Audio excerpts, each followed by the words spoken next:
Assalamu alaikum, my dear students. How are you, everyone? Today we start the new lesson, unit number 6, subject Hindi, Nyay. In the last video, we discussed about the poem number 5, Jai Vignan Ki. Now, today we learned a new lesson and topic name is न्याय, means this is a one types of story. ये एक story है. तो लेखक कहते हैं कि अदालत, कोर्ट जो हम बोलते हो, किसी झगड़े को निपटारा करते समय यानी कि उस चुकादा देते समय सबूतों पर ध्यान देती है, यानी कि एविडेंस पे ध्यान देती है. और उस झगड़े का अगर कोई सबूत ना मिले पर वो सही न्याय नहीं दे पाती. ये सही बात है कि we also learn in the के in most of the pictures in serials when the matter in the court, तो दैट टाइम द जज से दैट के कोर्ट नीड द एविडेंस, यानी कि कोर्ट को आप एविडेंस दिखाओ. यानी कि जब उसे एविडेंस न मिलने पर, यानी कि सबूत न मिलने पर वो सही न्याय नहीं दे पाती. और ऐसे मामले में उसी समय हमें सूझबूझ काम आती है. तो यही एक कहानी में एक चतुर लड़का, यानी कि इस कहानी जो न्याय है उस कहानी में एक चतुर लड़का अपनी सूझबूझ से, अपने दिमाग से एक व्यापारी को सही न्याय दिलाता है.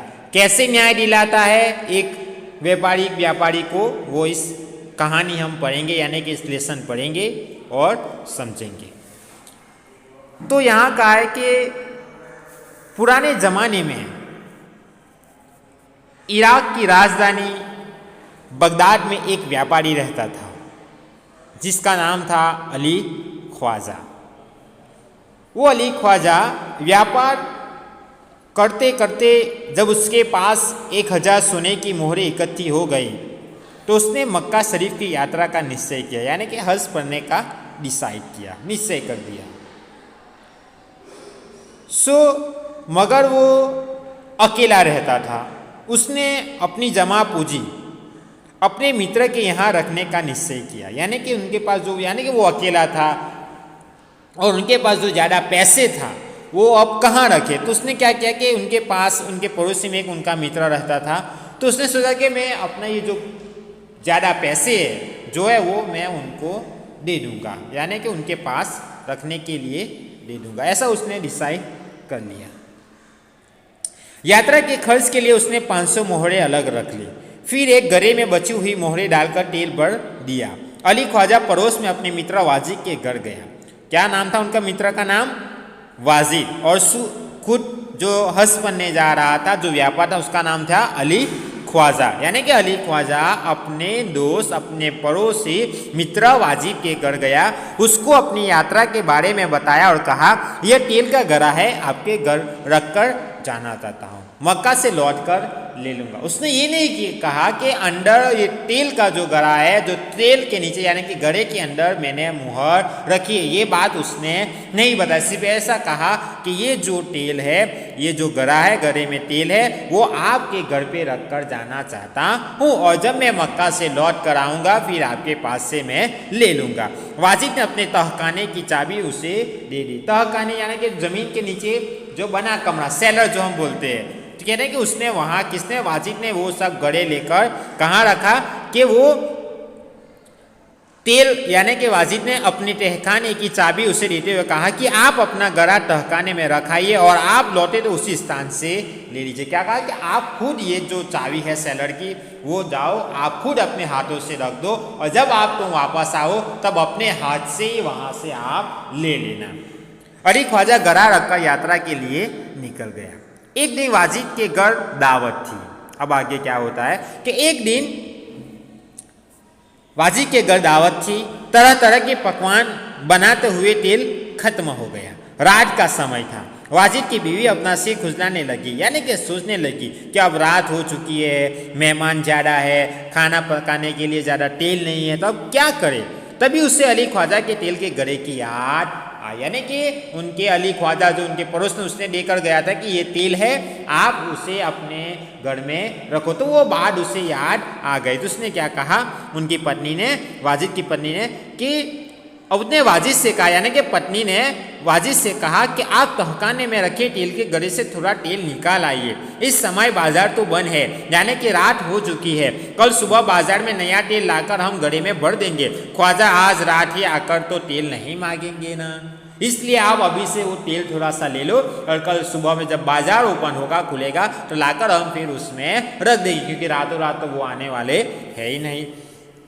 बीवी की बात सुनकर वाजिद तहखाने में गया। जब गरे की सील खोलकर तेल निकालने लगा और जब गरे में उसने सिक्की की आवाज आई, उसने लगा कि गरे में तेल के नीचे कुछ है, इसलिए उसने दूसरे बर्तन में, यानी कि दूसरे जो था उसमें सारा तेल निकाल लिया और उसने देखा कि गड़े में तो 500 सोने की मोहरें थी। उसने उन मोहरों को अपनी तिजोरी में छिपाकर रख दिया और तेल लाकर बीवी को दे दिया। देखो उसकी नज़र, उसकी जो थे वो बिगड़ गई नीयत थी। तो उसने क्या कहा, उसने उनके अंदर जो पैसे थे वो सब मोहरे थे 500, उसने निकालकर अपने तिजोरी में रख दी और जो तेल था गड़े में वो तेल निकालकर उसने अपने पत्नी को दे दिया।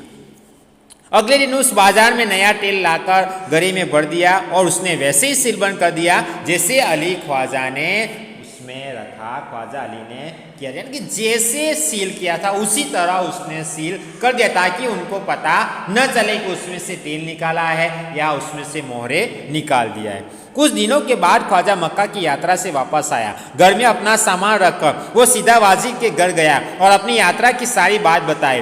फिर तेल का गड़ा लेकर वह घर आ गया। जब उसने गड़े को तेल निकाल कर देखा तो उसके पैरों तले जमीन की खिसक गई, यानी कि देखा कि अंदर मैंने पैरों की, यानी कि आघात लगना। क्या हुआ, क्या है, पैरों तले की जमीन खिसक जाना, यानी कि आघात लगा। क्यों आघात लगा, क्योंकि उसने जब तेल निकाला और उसने जो तेल के मोहरे अंदर रखी थी वो 5 से मोहरे उसमें थे ही नहीं, इसलिए उसको आघात लगा। फिर उसने क्या कहा कि वो सिर पकड़कर बैठ गया, क्योंकि गरे में एक भी सोने की मोहरे नहीं थी। वो सोचने लगा कि अब क्या किया जाए, यानी कि किसने चुरा ली। उसको पता तो चल गया कि ये वाजिद का ही काम है, यानी कि उनके घर ही मैंने रखा था और उसने ही लिया होगा। मगर उसने सोचा कि अब मैं कैसे उसको डायरेक्ट बोलूं कि आपने मेरे पैसे चुरा लिया। तो फिर वह उल्टे पांव वाजिद के घर गया और अपनी मोहरे मांगने लगा। वाजिद ने कहा कि सीलबंद तेल का गड़ा आपको उसी स्थान से मिला जहां आप रख कर गए थे, मैंने तो उसे हाथ भी नहीं लगाया। मैं कैसे मान लूं कि उनमें सोने की मेहरें थी। दोनों मित्रों में कहा सुनी होने लगी, यानी कि वो बहस होने लगी। दोनों का झगड़ा सुनकर आसपास के लोग इकट्ठे हो गए। उन्होंने जब झगड़े को बढ़ते हुए देखा, यानी कि ज्यादा, हद से ज्यादा बाहर हो चुका था झगड़ा, तो ये ख्वाजा से कहा कि आप काजी की अदालत में जाइए, वही आपके झगड़े को मिटा सकता है। यानी कि जो हमारा काजी है, जो सबको न्याय देता है, उसी पास जाओ और अपने के साथ जो हुआ वो पूरी कहानी उसे सुनाओ। वो आपको जो झगड़ा है, यानी कि जो न्याय है, वो आपको सही न्याय देगा। तो ख्वाजा ने काजी की अदालत में अपनी बात रखी, परंतु पक्के सबूतों के अभाव में उसे, यानी कि उसके पास सच्चे सबूत नहीं था, इसलिए उसे वहां से निराश लौटना पड़ा। तब उसने बगदाद के खलीफा के यहाँ अपील की और न्याय मांगा। खलीफा ने उसकी अपील स्वीकार कर ली। खलीफा ने सारे मामले पर विचार करने के लिए कुछ समय चाहा। 1 सप्ताह बाद का समय सुनवाई के लिए दिया गया। उसे कहा कि आप मुझे 1 वीक, यानी कि 1 सप्ताह का टाइम दो। 1 सप्ताह के बाद आपको जो न्याय होगा वो न्याय जरूर मिलकर रहेगा। तो ख्वाजा और वाजिद का किस्सा अब प्रख्यात हो गया, यानी कि पूरे बगदाद में ये फेमस हो गया। लोग राह देखने लगे कि अब खलीफा कैसा उसका न्याय सुनाएंगे। उसी समय खलीफा एक दिन अपना बेस बदलकर, यानी कि अपने आप का आइडेंटिटी बदलकर वो शहर में घूम रहे थे। उसी समय तभी उन्होंने कुछ लड़के को न्यायालय न्यायालय का खेल खेलते हुए देखा। वहां छिपकर उनका खेल देखने लगे। उन्हें लगा कि लड़का न्यायाधीश बना है, वो बड़ा समझदार है, वो जिस तरह न्याय कर रहा है बिल्कुल ठीक है। इसीलिए उन्होंने उस लड़के को अपने पास बुलाया और उसका नाम पूछा। तो लड़के ने कहा कि मेरा नाम हसन है। खलीफे ने कहा कि मैंने तुम्हारे खेल देखा, तुम बहुत समझदार हो, कल हमारे दरबार में आना। यानी कि खलीफा को पता चल गया कि ये सचमुच एक सही न्याय दिलाने वाला है। ये जो वाजिद और अली ख्वाजा की जो मैटर है, यानी कि जिसके कारण वो लड़ झगड़ा हो चुका है, उसका ये फैसला जरूर सुनाएगा। इसीलिए वो खलीफा ने वो हसन को बुलाया और कहा कि आप बड़े समझदार हो, कल तुम हमारे दरबार में जरूर आना। अगले दिन खलीफा के दरबार में अली ख्वाजा, वाजिद और हसन उपस्थित हुए। खलीफा ने हसन से कहा कि तुम इन दोनों को झगड़े का किस्सा सुनो और बताओ कि इनमें से कौन सच बोल रहा है। हसन ने दोनों की बातें ध्यान से सुनी। फिर इसने दो तेलियों को बुलाया, यानी कि जो तेल चेक करते हैं, जिसके ऊपर वो अभ्यास करते हैं, उन दोनों तेलियों को बुलाया और थोड़ी देर में दो तेली आ गई। उसने कहा, यानी कि हसन ने उसने तेलियों को बोला कि आप इस घड़े की तेल की जांच कीजिए और बताइए कि इस घड़े में तेल कितना पुराना है, कितना समय का है। तो दोनों तेलियों ने बारी बारी से तेल को देखा, सूंघा और चखा, फिर अपना निर्णय दिया कि घड़े का तेल 2 महीने पुराना लगता है, इससे ज्यादा नहीं। क्या बोला उसने कि इस घड़े में जो तेल है वो अब मुझे मालूम है, यानी कि दोनों तेलियों ने कहा कि हमें याद है तब तक ये 2 महीना पुराना लगता है, उससे ज्यादा नहीं। तो तेलियों की बात सुनकर वाजिद तो घबरा गया, क्योंकि वाजिद को पता चल गया कि सचमुच अब मेरा गुनाह उन लोगों को पता चल जाएगा। मैंने जो उनके मोहरे चुराई है वो अब उनको पता चल जाएगा, क्योंकि तेलियों ने जो सही बात वो सबके सामने बता दी। फिर अली ख्वाजा खुश होकर बोल पड़ा, हुजूर मैं तो 6 महीने पहले मक्का की यात्रा करने गया था, तभी मैंने तेल खरीदा था। और तेली और अली ख्वाजा की बात सुनकर सबको वास्तविकता का ज्ञान हो गया, यानी कि मालूम हो गया कि खलीफा को न्याय के लिए सबूत मिल गया था। खलीफा ने हसन को धन्यवाद दिया और वाजिद से कहा कि अपने अली ख्वाजा के घड़े में तेल और मोहरें निकाली है, आप उन्हें वापस कीजिए और चोरी और विश्वासघात के अपराध की सजा भुगतिए। खलीफा ने हसन को बहुत सारा पुरस्कार दिया, यानी कि जो खलीफा ये दोनों का फैसले का न्याय नहीं कर सके, मगर एक छोटा सा हसन ने ये सब कुछ न्याय यानी कि अली ख्वाजा को दिलाया। तो ये देखकर खलीफा ने बहुत सारे पुरस्कार हसन को दिया। तो खलीफा के दरबार में उपस्थित सभी लोगों ने हसन की सूझबूझ और न्याय की बुरी बुरी प्रशंसा की। तो आई होप के यू अंडरस्टैंड वेरी वेल। और आपको अपने नोटबुक में क्या क्या लिखना है वो ध्यान से सुनना। पहले आपको क्या लिखना है, शब्दार्थ, फिर मुहावरे, फिर अभ्यास में प्रश्न नंबर 1 निम्नलिखित प्रश्नों के उत्तर दीजिए। प्रश्न 2, नीचे लिखे संदर्भ में कहानी के पात्रों के संवाद कक्षा में बुलाइए। तो ये सेकंड जो है वो आपको लिखना नहीं है। ओके। नंबर 3, हसन ने क्या सूझबूझ दिखाई, कक्षा में चर्चा कीजिए और लिखिए। तो you are not write the question number 2 and 3, यानी कि प्रश्न नंबर 2 और प्रश्न नंबर 3 आपको लिखना नहीं है, सिर्फ प्रश्न नंबर 1 अभ्यास में लिखना है। ओके। अब इन स्वाध्याय what ever you write down number 1 के निम्नलिखित प्रश्नों के उत्तर दीजिए। Okay, don't worry, I also send the PDF file and after you copy in your notebook. So today I am not send the PDF file.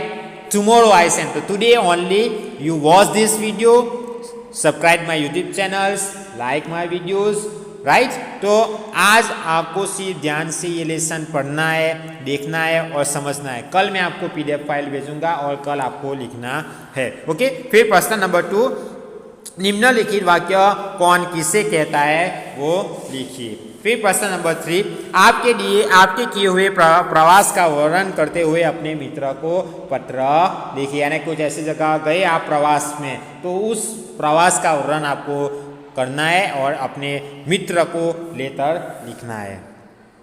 ख, क्या तुम्हारे साथ कभी भी ऐसी कोई घटना घटी है कि तुम्हें न्याय के लिए किसी के पास जाना पड़ा हो? तो ऐसी जो घटना हुई है तो आपको उसके बारे में लिखना है। ओके। नंबर ग, कहानी में प्रमुख घटनाओं का इस क्रम में लिखो कि पूरी कहानी स्पष्ट हो चुके। जैसे कि इराक में व्यापारी अली ख्वाजा के पास 1000 सोने की मोहरें इकट्ठा था।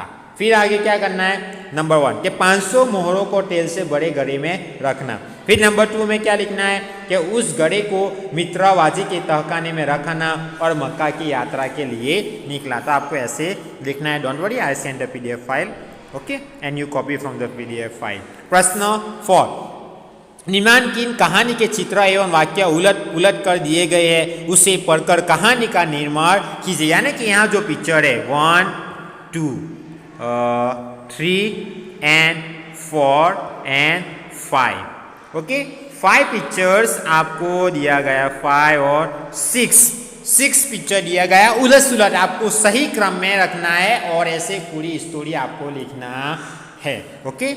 प्रश्न 5, निम्नलिखित वाक्यों में से क्रियावाचक शब्द ढूंढकर उदाहरण अनुसार वाक्य फिर से लिखिए। आपको एक उदाहरण दिया गया है, क्रियावाचक यानी कि जो क्रिया होती है वो। पहला कि राधा ने संजी को पत्र लिखा, तो यहाँ लिखा क्या है, क्रियावाचक, यानी कि वो लिखता है, राइट। तो उसका एक अंडरलाइन क्या लिखा, राधा ने किसको पत्र लिखा। उसी तरह यहाँ है कि अध्यापक ने बच्चों को कहानी सुनाई, तो क्रियावाचक सुनाई, ठीक है, बच्चों को कहानी किसने सुनाई। तो आपको ऐसे वाक्य बनाना है और लिखना है। फिर नेक्स्ट, कहानी पढ़िए, उचित शीर्षक दीजिए एवं चर्चा करके प्रश्नों का निर्माण कीजिए तथा उत्तर लिखिए। देखो ये कहानी है, आपको ध्यान से पढ़ना है और उसका जो क्वेश्चन है वो मैं आपको सेंड करूंगा, वही आपको क्वेश्चन आंसर अपने नोटबुक में लिखना है। So now our lesson was finish here.